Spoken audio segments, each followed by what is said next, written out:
Hey there, I'm Ava. Friends sometimes joke that the monsters aren't lurking under the bed.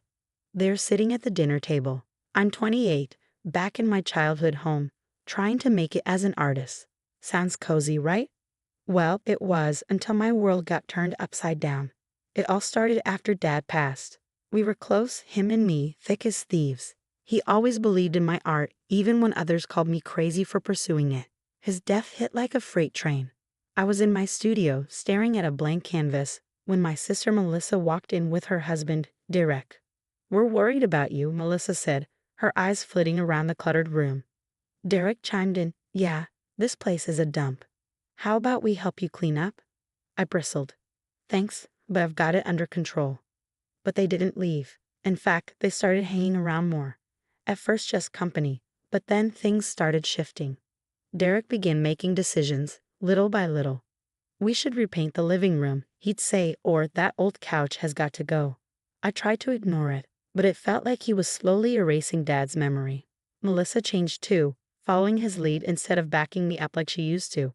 One night, I went to the kitchen for a midnight snack and overheard them. "Melissa, honey, we need to talk about the house." Derek's voice was low, urgent. "What about it?" She sounded hesitant. "Don't you think it's time we made some changes? Ava's not exactly contributing much." My blood ran cold. Were they planning to kick me out? "But it's her home too," Melissa protested, though her voice was barely a whisper. "Is it though? Your dad's gone. She's just freeloading." I stood there, frozen, heart racing. My own sister, plotting with him in my home. In that moment, I knew one thing. A battle was coming, and I'd be damned if I let them win. Little did I know, the worst was yet to come. But hey, they say what doesn't kill you makes you stronger, right? Guess I was about to find out. The next few weeks felt like walking on eggshells. Derek's grip on the house, and on Melissa, tightened. He was everywhere, changing locks, moving my things. One morning, I came downstairs to find my paintings moved to the garage. "What the hell, Derek?" I snapped. He didn't even look up. "This is a shared space, Ava. Your art was cluttering it up." I turned to Melissa, hoping for backup, but she just stared at her plate. "This is my home too," I said, my voice shaking with anger. Derek cut me off. "Actually, we've been talking. It's time for you to find your own place." It felt like a punch to the gut. "Melissa, is this true?" She finally looked up, torn. "Ava, we just think. Maybe it's time for a change." "No," I planted my feet, defiant. "I'm not leaving. This is my home, and Dad." "Dad's not here anymore," Derek snarled, slamming his fist on the table. The outburst startled us both, but in Melissa's eyes, I saw fear. This was about more than the house. Something was seriously wrong. "I'm not going anywhere," I said, voice steely. Derek's face twisted with rage. He stood up so fast his chair toppled over. "You ungrateful little—" 1 second he was across the room, and the next he was in my face, grabbing my arm. Melissa screamed as I tried to break free. "Let go of me," I yelled, twisting, but his grip was iron. "Direct stop," Melissa cried, pulling at his arm. In the scuffle, I lost my balance and my head slammed into the edge of the table. Through the ringing in my ears, I heard Melissa sobbing. Somehow, adrenaline kicked in, and I broke free. Fueled by pure survival, I bolted for the door, hearing Derek's furious shouts behind me. But I didn't look back. I just ran, and I didn't stop until I reached Zoe's apartment, gasping for air. When she opened the door, her eyes went wide. "Oh my God, Gio, what happened?" I collapsed into her arms, the weight of everything hitting me like a tidal wave. As Zoe patched up the cut on my forehead, I told her everything. "We need to call the police," she said, reaching for her phone, but I stopped her. "Wait, the cameras," I said, my mind racing. Dad installed security cameras last year. They must have caught everything. Zoe's eyes lit up. "That's evidence, Gio. We can use that." A calm determination settled in me as the adrenaline wore off, leaving me shaky and sore. This wasn't just about me anymore. I had to get Melissa away from Derek, and I needed Zoe's help. "We're going to take that bastard down," I said, my mind already racing with plans. For the first time since this nightmare began, I felt a glimmer of hope. Derek had no idea what was coming for him. The next morning, I woke up on Zoe's couch with a pounding headache. For a split second, I thought it had all been a nightmare, but the bruises on my arm told a different story. Morning, warrior, Zoe said, handing me a cup of coffee. I called in for you at the gallery. Oh, my cousin Alex is coming over. She's a social worker. Might be able to help. I nodded, grateful but overwhelmed. Thanks. I just can't believe this is happening. A knock at the door made me jump. Zoe squeezed my shoulder before answering it. A tall woman with kind eyes stepped inside. You must be Ava, she said, sitting across from me. I'm Alex. Zoe filled me in. How are you holding up? I let out a bitter laugh. Oh, just peachy. My brother-in-law tried to kill me, and my sisters turned into a Stepford wife. Living the dream. Alex didn't flinch at my sarcasm. Instead, she pulled out a folder. What you're describing, Ava, is domestic abuse. It's not just physical. There's emotional manipulation, financial control. It's all part of the pattern. As she spoke, something inside me shifted. This wasn't just about me and a house anymore. Melissa was in real danger. What can I do? I asked, my voice stronger than I felt. Alex smiled, warm and reassuring. First, we document everything. Every incident, every threat. We build a case. Over the next few days, that's exactly what we did.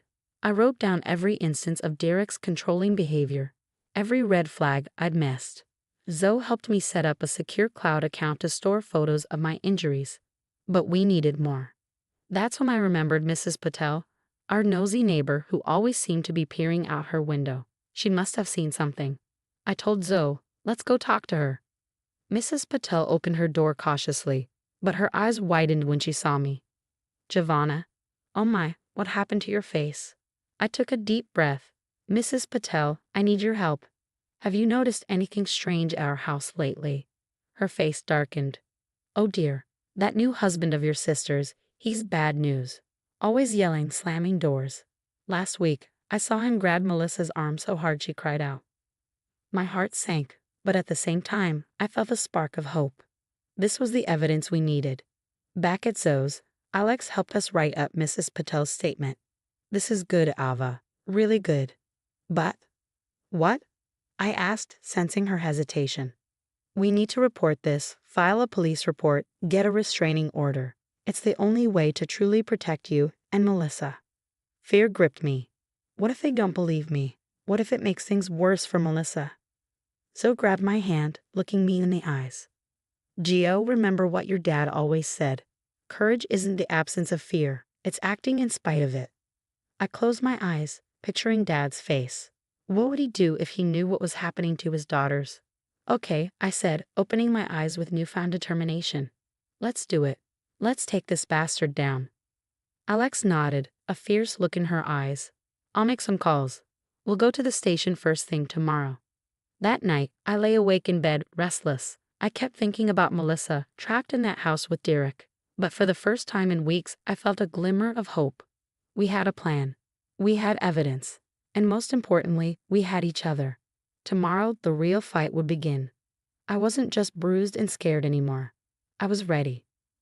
Derek had no idea what was coming for him. I might have left that house, broken and scared, but I was coming back. Stronger than ever. Watch out, Derek. Your reign of terror is about to end. The police station loomed ahead, a fortress of justice.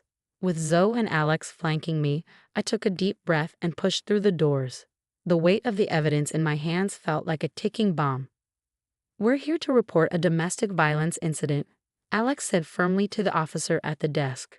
The detective assigned to our case, a stern-faced woman named Rodriguez, listened intently as we laid out our case. When we finally got to the security footage, Detective Rodriguez's eyebrows shot up. This is irrefutable evidence, she said, her eyes glued to the screen. We're bringing him in. What followed was a whirlwind. Derek was arrested and Melissa was brought in for questioning. When I saw her, my heart clenched. She looked like a shadow of herself, small and frightened. Gio. Her voice cracked. I'm so sorry. I didn't know how to. I wrapped her in a hug, feeling her body shake with quiet sobs. It's okay, Mel. We're in this together now. The trial that followed was a brutal marathon of testimonies and evidence, but the security footage was the nail in Derek's coffin. When the judge finally handed down the sentence, a wave of relief washed over me so intensely it made me dizzy. Returning home felt surreal. Melissa and I stood in the entryway, taking it all in. It feels different, she murmured. I nodded. Yeah, but it's ours again. We can make it feel like home. The healing process was slow and often painful. Melissa dove into therapy, gradually finding her strength again. I channeled my emotions into my art, creating pieces that screamed of pain, resilience, and hope. One day, as I was painting in a living room, Melissa approached me. Gio, I know I messed up, she said quietly. I let him come between us, and I'm so sorry. I put down my brush, weighing her words. Mel, you're my sister, and I love you. But you're right, we have a lot to work through. It's going to take time. She nodded, determination shining in her eyes. I'm ready to put in the work if you are. Months passed, and our lives began to transform. My art career took off, with galleries eager to showcase my pieces that told a story of survival and renewal. Melissa found her purpose in starting a support group for abuse survivors. I even began volunteering at a women's shelter, sharing my story and helping others find their inner warrior. Every time I spoke, I saw a reflection of my past self in their eyes, scared but with a flicker of hope. At my latest exhibition opening, I stood before the centerpiece. A massive canvas of a phoenix rising from ashes, two women emerging from its wings. It's us, isn't it? Melissa said softly, joining me. I smiled, squeezing her hand. Yeah, it is. We rose from the ashes, Mel. Look how far we've come. As I gazed at the painting, a profound sense of peace settled over me. We have faced our demons, fought our battles, and emerged stronger. Our story wasn't just about survival anymore. It was about triumph. And now I have a question for you. If you were in Gio's shoes, would you have forgiven Melissa for her role in the abuse, or would you have cut ties completely? Where do you draw the line between family loyalty and self-protection? It's a tough question, and there's no right or wrong answer.